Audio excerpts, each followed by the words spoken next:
ఆత్మబంధువులందరికీ ఆత్మ ప్రణామములు. నా పేరు Shirisha Kodeboyina from Dallas, Texas.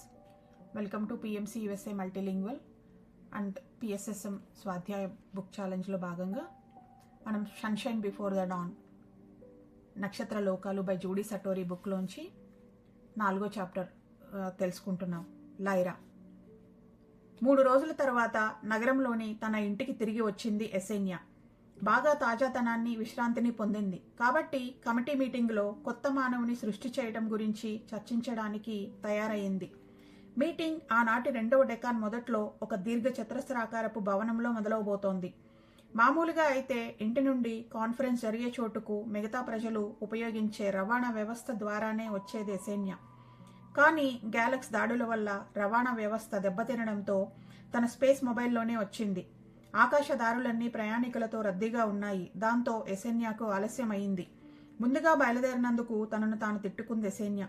తన వాహనాన్ని పైకప్పు మీద ఏర్పాటైన స్కై ప్యాడ్లో పార్క్ చేసి గబగబా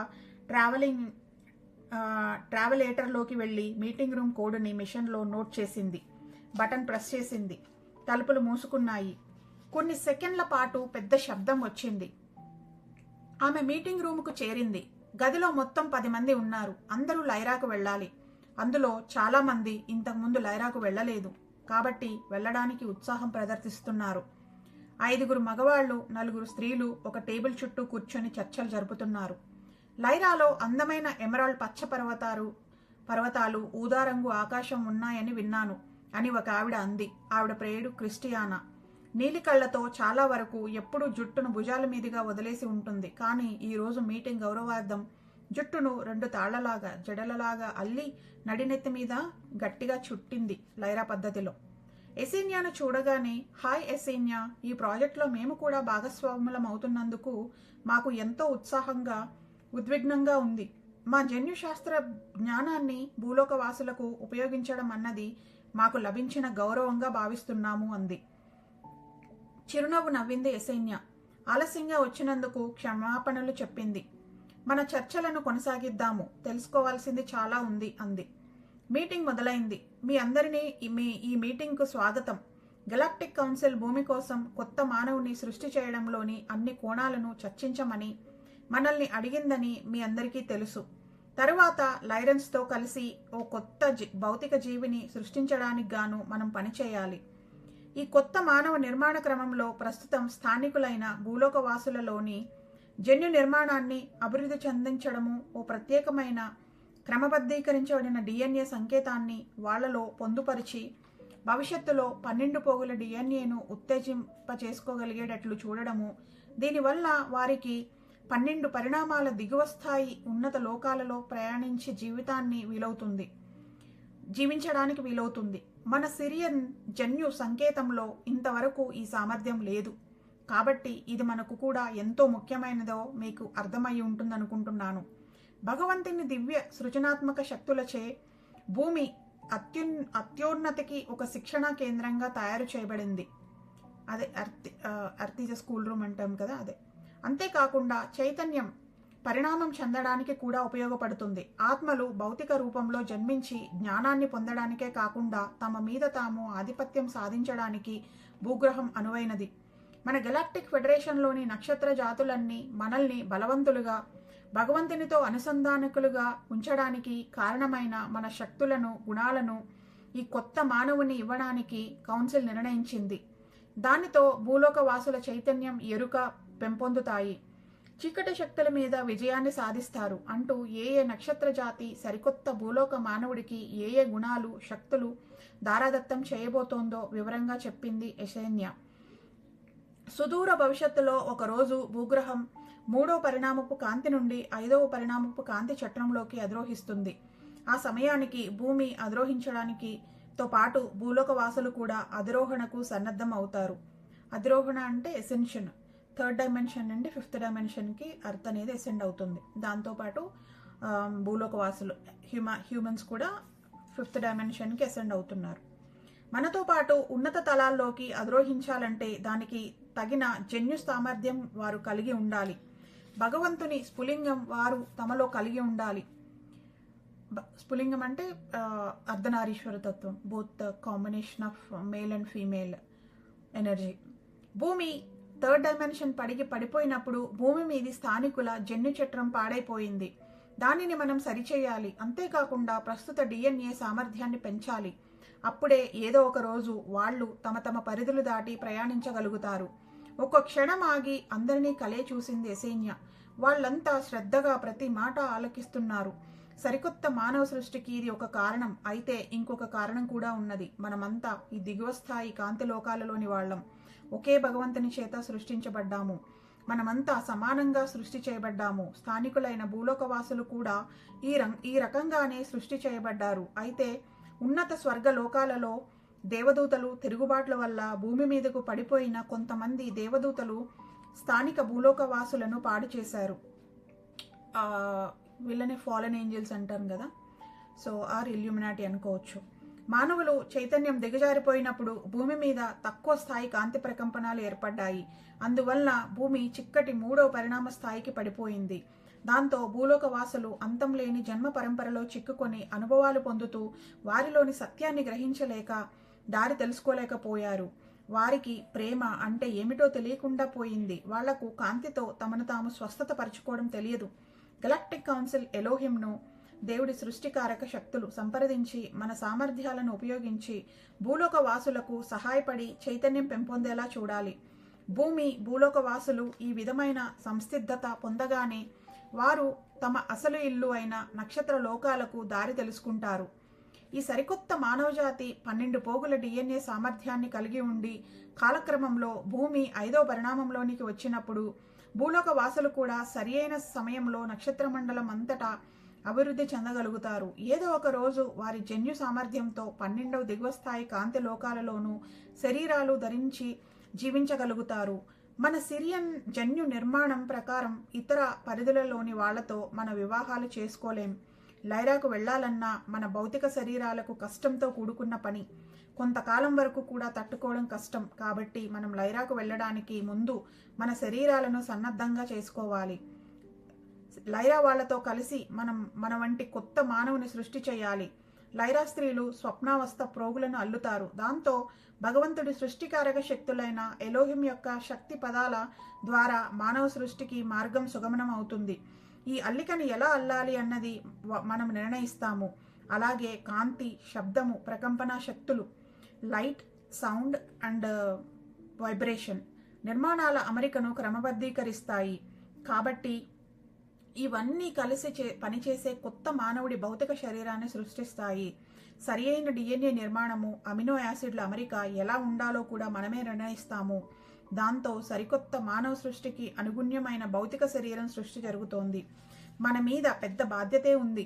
భూలోక వాసులకు ఈ సంగతి ఇప్పుడే తెలియదు. కానీ వాళ్ళ భవిష్యత్తు నిర్మాణం కోసం వాళ్ళు మన మీద ఆధారపడతారు. రాబోయే 4 మహాయుగాల కాల పరిణామంలో భూలోకవాసులు వాళ్ళ జ్ఞానం, అంతర్వాణి సహాయాలతో పరిమాణం చెందుతారు. అంతర్వాణి అంటే ఇన్నర్ ఇంట్యూషన్, జ్ఞానం అంటే విజ్డమ్, నాలెడ్జ్, విజ్డమ్. ఈ 4 మహాయుగాల కాలపరిమితి దాటిన తర్వాత భూమి ఆరోహణ స్థితికి ఎగబాకినప్పుడు మానవులు కూడా సిద్ధమవుతారు. ఆ సమయానికి వాళ్లలో ఉన్న భగవంతుడి స్ఫులింగం మనం అమర్చిన స్ఫటికాకార గ్రంథి ద్వారా ఊర్ధ్వలోకాలతో అనుసంధానం పొంది వారిలోని శక్తి, జ్ఞానాలు ఒక్కసారిగా ఉత్తేజితమవుతాయి. వాళ్లలో నక్షత్ర జాతుల అన్నింటి సామర్థ్యాలు ఉన్న 12 పోగుల DNA ఉత్తేజితమవుతుంది. సో ఈ 4 మహాయుగాలు అనేది మనం 2012కి అనుకోవచ్చు. తర్వాత 2013 నుంచి, అందుకే మనకి పత్రిజీ చెప్తారు మనం వీఆర్ గాడ్స్ అని. అండ్ మనం ఇవన్నీ కూడా మెడిటేషన్ ద్వారా మనం మెడిటేషన్ చేసేటప్పుడు పర్టికులర్గా ఆ pyramids are connected to higher dimensions. ఆ పిరమిడ్లో చేసినప్పుడు మనకు అవన్నీ డౌన్లోడ్స్ అవుతాయి. అవే మనకి ఇంట్యూషన్ లాగా వస్తాయి. అండ్ మనం ఆ పిరమిడ్లో మెడిటేషన్ చేసినప్పుడు మోర్ మెడిటేషన్ చేస్తూ ఉంటాము. మన DNA అంతలా ఓపెన్ అవుతూ ఉంటుంది. మనలో ఓపెన్ అవుతూ ఉన్నప్పుడు మనం బయట విన్నప్పుడు, చదువుతున్నప్పుడు, తెలుసుకుంటున్నప్పుడు ఎస్, ఇన్నర్ ఇంట్యూషన్ ద్వారా ఇట్ ఈజ్ రైట్ అని అనిపిస్తుంది అనమాట. సో ఇదంతా జరుగుతున్న సమయంలో హృదయంలో నిక్షిప్తంగా ఉన్న జ్ఞానం ఉత్తేజితమవుతుంది. ఇది భూలోకవాసులకు ప్లైడియన్స్ ఇచ్చిన కానుక. వాళ్ళు ఇదివరకే అక్కడ 2 కాలనీలు ఏర్పరచుకొని భూలోకవాసులు పరిణామం చెందడానికి సహాయం చేస్తున్నారు. వారి పేరు అట్లాంటిస్, మూ అంటే ప్లెయిడియన్ భాషలో అమ్మ అని అర్థం. ఈ 2 వలస ప్రదేశాలు మిగతా నాగరికతలకు తల్లి లాంటివి. భూలోకవాసులకు ప్రేమ, శాంతి, ప్రకంపనలను నేర్పిస్తాయి. కాసేపు ఆగింది ఎసేన్య. ఇక ఇప్పుడు మనం లైరాకు వెళ్లడం గురించి మాట్లాడుకుందాం. రాబోయే 7 రోజుల్లో మొదటి డెకాన్లో మనమంతా ఇప్పుడే కలుసుకుందాం. మనం ప్రణాళిక ప్రకారం అన్ని నక్షత్ర జాతుల సామర్థ్యాలు ఉండేలా కొత్త మానవుని ఎలా సృష్టి చేయాలి అన్న విషయాన్ని వివరంగా చర్చిద్దాం. లైరాకు వెళ్లే ముందు దీన్ని మనం బాగా పరిశీలించాలి. ఇక 10వ రోజు మనం లైరాకు బయలుదేరాలి. మనం అక్కడ ఒక కాస్మిక్ నెలపాటు ఉంటాము. ఆ పరిధి యొక్క శక్తులను తట్టుకోవడానికి ఇదే అనువైన సమయం. ఈ సమయంలో మనం లైరా స్త్రీలతో కలిసి పనిచేస్తాము. వారు సృష్టి యొక్క స్వప్నావస్థ పోగులను అల్లుతారు. మనం వాటిలో జీవాన్ని శ్వాసించడానికి భౌతిక రూపాన్ని సృష్టిద్దాము. ఈ దశలో ఇంతకన్నా ఎక్కువ తెలుసుకోవడం మీకు అవసరం లేదు. క్రిస్టియానా చేతులెత్తి సందేహాన్ని వెలుబుచ్చింది. మనం లైరన్ శక్తులను తట్టుకోవడానికి మన శరీరాలు ఎలా తయారు చేసుకోవాలి? శ్వాసకు సంబంధించిన కొన్ని ప్రక్రియలు మీకు నేర్పాలనుకుంటున్నాను, జవాబిచ్చింది ఎసేన్య. ఈ శ్వాస ప్రక్రియలు మీ 5వ, 6వ పరిణామపు చక్రాల స్థితులను వ్యాకోపింపజేసి లైరా యొక్క 12వ పరిధి ప్రకంపనలు తట్టుకునేలా చేస్తాయి. మనం లైరాలో ఉన్నంత వరకు మీరు ఈ శ్వాస ప్రక్రియలను చేస్తూనే ఉండాలి. అంతేకాదు, మనం తిరిగి వచ్చాక కూడా 7 రోజుల పాటు చేస్తూనే ఉండాలి. ఇక మరో సంగతి ఏమిటంటే, ప్రేమ, శాంతులతో కూడిన ఆలోచనల ద్వారానే మీలోని ప్రకంపనాలను పెంపొందించుకోవాలి. ఈ ఆలోచనల యొక్క ప్రకంపనలు మనం చేసే శ్వాసక్రియలను మరింత బలోపేతం చేస్తాయి. మీరు ఈ ఆహారపు అలవాట్లను మార్చుకోవనవసరం లేదు. పళ్ళు, కూరగాయలు, విత్తనాలు, కాంతితో నిండిన ఆహార పదార్థాలు మామూలుగానే తీసుకోండి. లైరన్లు బహుశా మనలా తినరనుకుంటాను.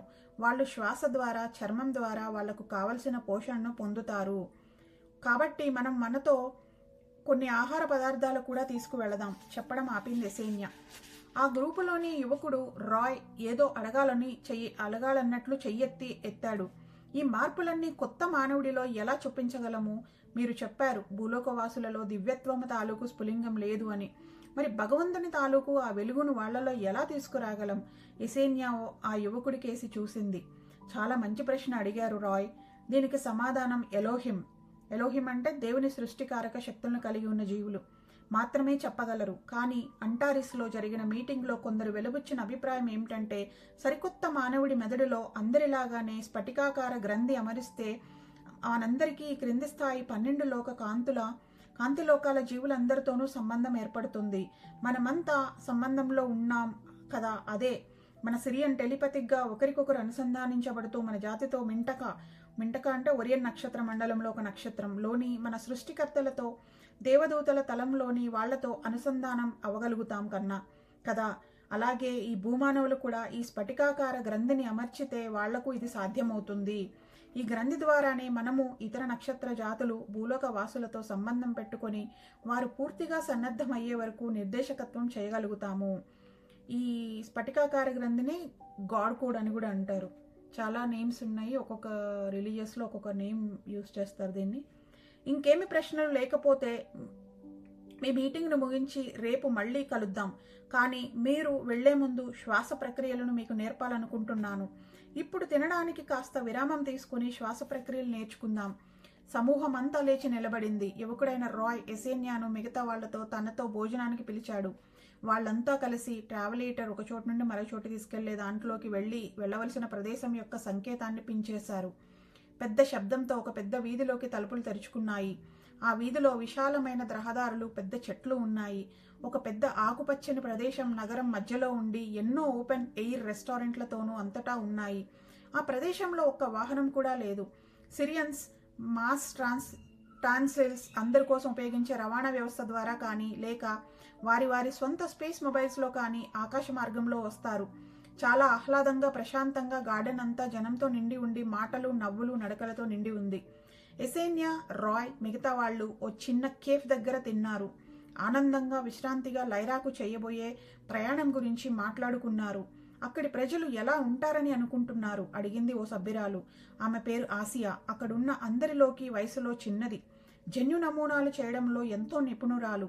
డిఎన్ఏలోని శబ్దం కాంతి ప్రకంపనల అమరికను సరియైన అమినో యాసిడ్ అమరికలోనికి మారిస్తే తద్వారా సరిగ్గా కావలసిన కణ నిర్మాణం జరిగి కోరుకున్న ప్రతి కొత్త జీవానికి ఒక ఆకారం వస్తుంది. ఆమె ఈ రంగంలో ఎంతో అభివృద్ధి సాధించినా ఇంతవరకు ఆమె లైరాకు వెళ్ళలేదు. లైరాలోని నగరాల గురించి వీళ్ళు చెప్పుకోగా విని, ముఖ్యంగా అక్కడి మాస్ రవాణా వ్యవస్థ ఆకాశ మార్గాల గుండా సాగుతోందని, లైరన్లతో ఖనా అని పిలువబడే ఆ ట్రాన్స్పోర్ట్ సిస్టంల పట్ల ఎంతో ఆసక్తితో ఉంది. అక్కడి ఇళ్ళు ఎంతో అందంగా ఉండి ఆకాశం వైపు తెరవబడి ఉంటాయని, ఆకాశం పర్పుల్ కలర్లో ఉంటుందని విన్నాను అంది ఆసియా. నేను ఇదివరకు లైరాకు వెళ్ళాను. మరో యువకుడైన పెప్పో అన్నాడు. చూడడానికి కాస్త మనలాగే ఉన్నా మనకన్నా ఎక్కువ కాంతిని కలిగి ఉంటూ ఎక్కువ దివ్య భాషణంతో ఉంటారు. కొందరు తమ శరీర సాంద్రతను మార్చుకొని కాంతి కణాలను పెంచుకొని తద్వారా గాలిలో తేలియాడుతూ ప్రయాణిస్తారు. నిజంగా వినడానికి నమ్మశక్యంగా ఉండదు. ఇదంతా చేయడానికి వాళ్ళు తమ తమ సంకల్పాలను ఉపయోగిస్తారు. లైరా ఎంతో శాంతితో నిండినటువంటి చాలా అందమైన ప్రదేశం, ముగించాడు పెప్పో. వాళ్ళు ఎంత ఉద్వేగంతో లైరా గురించి మాట్లాడుకుంటున్నారు అంటే, ఎసేన్యాకు వాళ్ళందరి మీటింగ్ రూమ్కి తీసుకువచ్చి శ్వాస ప్రక్రియలు నేర్పించడం కష్టంగా అనిపిస్తోంది.